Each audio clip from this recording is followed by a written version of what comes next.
Okay, so at first let's start with the basics, but with a little bit more advanced basics. This is Masterclass, so you should already know how to find the key of your sample. But generally you do this, you play some piano, and you play your piano till you find the key of the sample. You are just looking for the note that sounds familiar to the bass note of the sample. But sometimes sample is generally out of key in a little bit more specific way, because sample requires not just pitching with semitones, but with cents. For example, minus 24 cents. One semitone equals 100 cents. And we sometimes want to use cents instead of semitones. For example, let's take a look at this sample.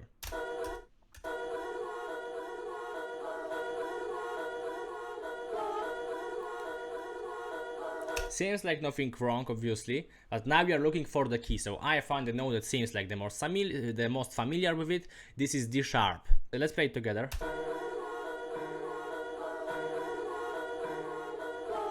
Yeah, it requires some kind of skill, but we can hear that something is definitely wrong with this tuning. And this piano doesn't work with the vocal. Why? Piano usually works with the vocal pretty good, yeah. The problem is that we will not achieve it by changing note on the piano. Okay, just let's take a look. Even worse, even worse. It sounds the best out of these three options, but it generally doesn't sound good. So what we need to do? I, for example, link my pitch of the sample chop to my MIDI keyboard, and now I will play with it till I get this nice clear sound, you know, without this weird effect of being out of tune. So let's go with it.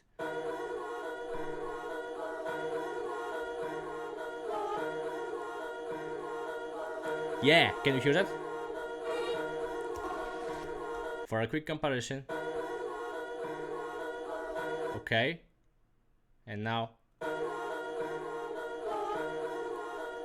Yeah, now we can hear that this just is in tune. So this is my first lesson. This is really important. 95% of samples don't require that, but there are sometimes really dope samples that are just unusable because of that, and that's really easy to handle that. So now you understand it. By the way, I'm Mordalski and I will help you make your first case selling beats online. Second lesson in this masterclass: you don't need Serato sample, you don't need any expensive samplers, you don't want to get some note grabbers, you don't want anything. We also don't want to use slicer, because generally it's good if you don't want to do anything with your sample at all, but generally we have no options in that.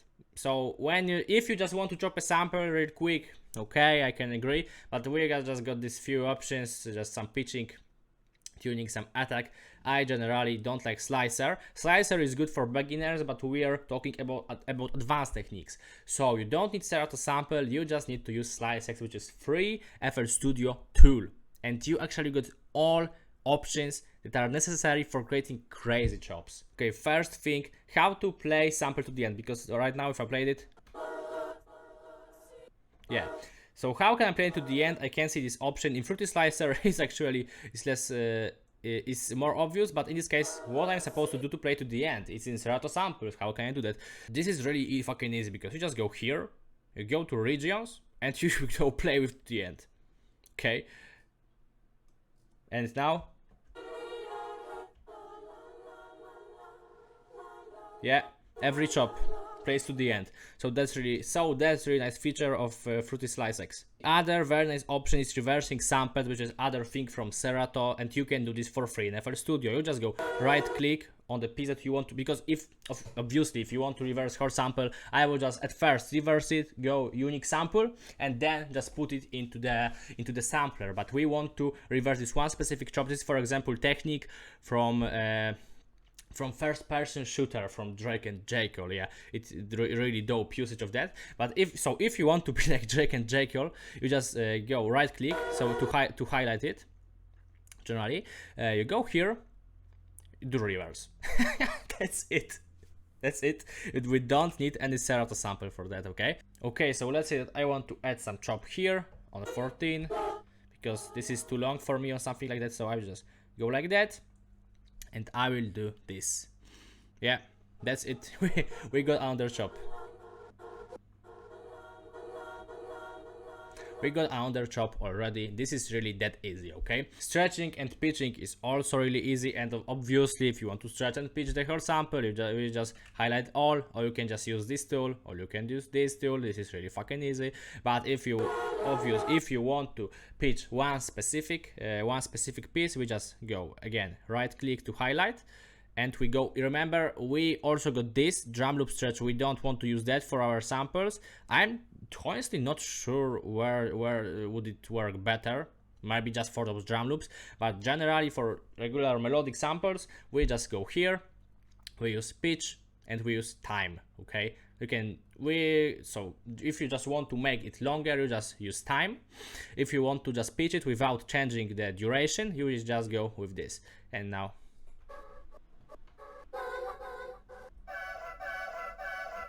yeah, now it's pitch up only this piece. And the last time, very important, is changing attack, because you will have those kind of samples with drums where are the weird clicks. There is problematic to chop that.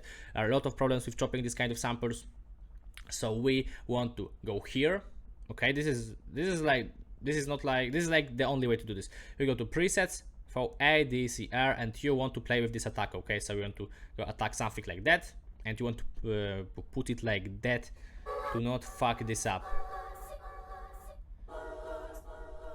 Yeah, now we got nice attack, and if we go without it, yeah, now it clicks.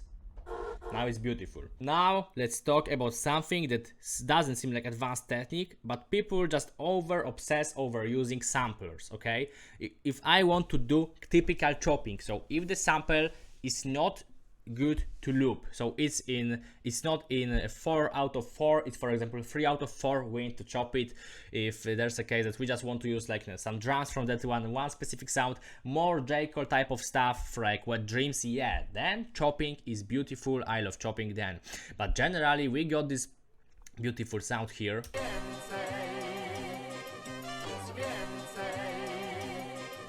Yeah, so my point for this masterclass is don't be afraid of using playlist.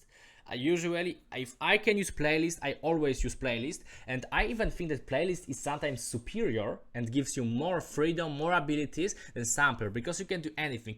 You don't need to play with all those, other markers, a separate reversing. You will just go here, this micro change, for example, this micro stretching. This is great. This is really great if sample is hard to handle.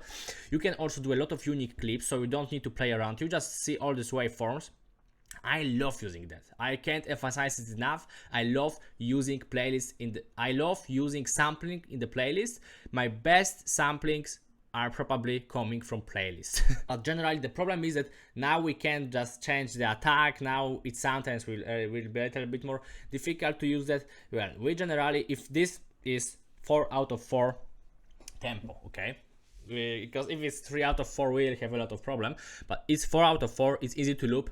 How do we like, let's say that it at the moment looks like this. At first, if it looks like this, but obviously we need to find the loop. But if you watch this, you should know how to find the loop in a sample. If you can't feel this loop, I think that you should book a call with me. I will explain you how to really start with sampling for real. So we got this loop, and we just want to stretch it to, for example, 2 bars. It could be 1 bar, but generally it fits for 1 bar in this case.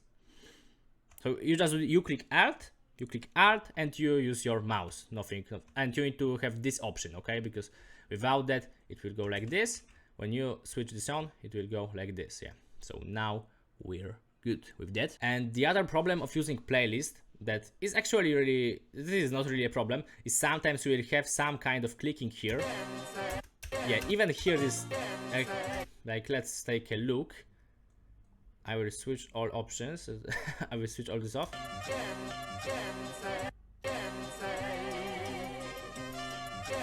Yeah, so if you feel that it sounds too harsh, that you got some kind of click, it doesn't sound good at all, you just at first, you declicking mode, use transient. Bleeding is for in my opinion, generic, sometimes works, but it's sometimes a little bit too much.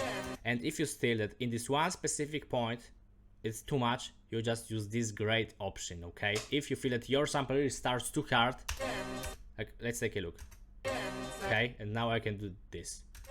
Yeah, now it just sounds softer. Okay, so it's usually better for our beats. By the way, great tool in FL Studio. You just right click in the sample and you got extract stems from sample. You don't need any AI separator, you don't need any BS for that. FL Studio gives you free fucking extract stems from sample, so you can stay offline, you can extract stems. Beautiful, really. FL Studio, thank you for this. This is great, and I love using it in my beats. Generally, I separated this. Okay, and generally sampling things that, for example, are not 4 out of 4. It would look like this in this scenario. We would have just three bars and 4 would be not good for our sample. So what we do, we just take this chop, put it here, and you will be fucking good. And nobody even notices. If you got generic bleeding and you put something like that here, nobody will ever notice that. Okay, nobody will ever notice that. So yeah, playlist sampling is the best for hiding this kind of chop. So even if you're in 3 out of 4, you can still add this secret chop and it will work. By the way, this beat is fucking dope.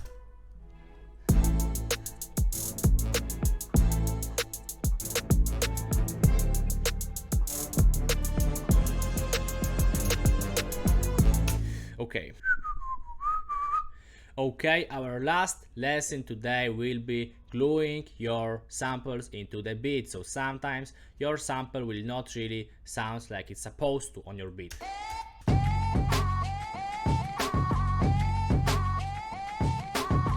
So generally, if you use more kind of raw samples, not those beautiful soul songs from 70s, 80s that are just well mixed and stuff, but we use these raw samples from the internet, we do this kind of raw chopping, okay? This is kind of raw. It will sometimes not sound that good on the beat. The main problem is it is not glued, okay? It sounds kind of out of place. But generally, melody created with sampling sounds dope. So the first thing you want to do is making sure that you got this, obviously this attack. It will glue sample a little bit. Let's take a look. Okay. The second thing, obviously, we want to do some basic mixing, which will be EQ at this point.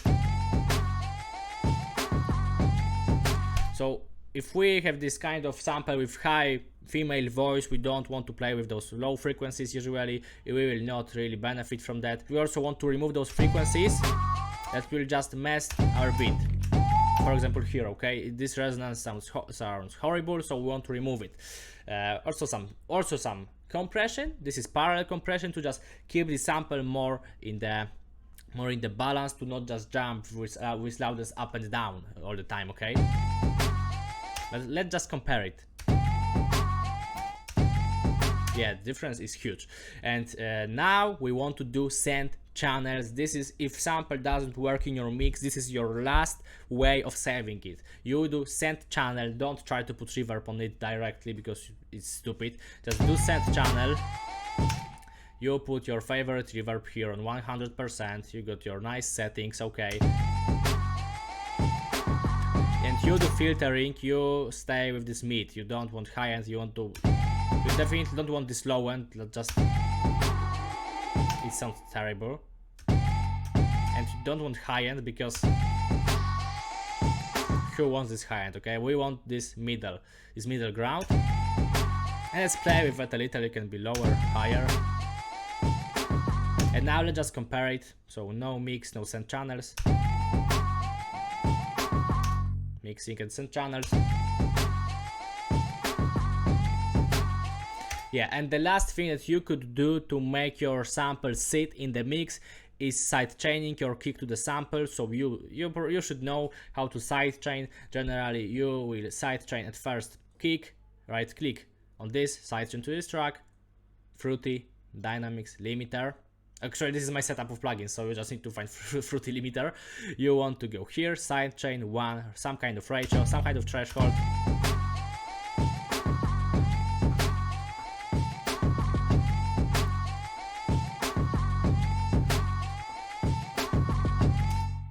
So let's compare it with all my tricks and without it. Okay, so now no tricks at all.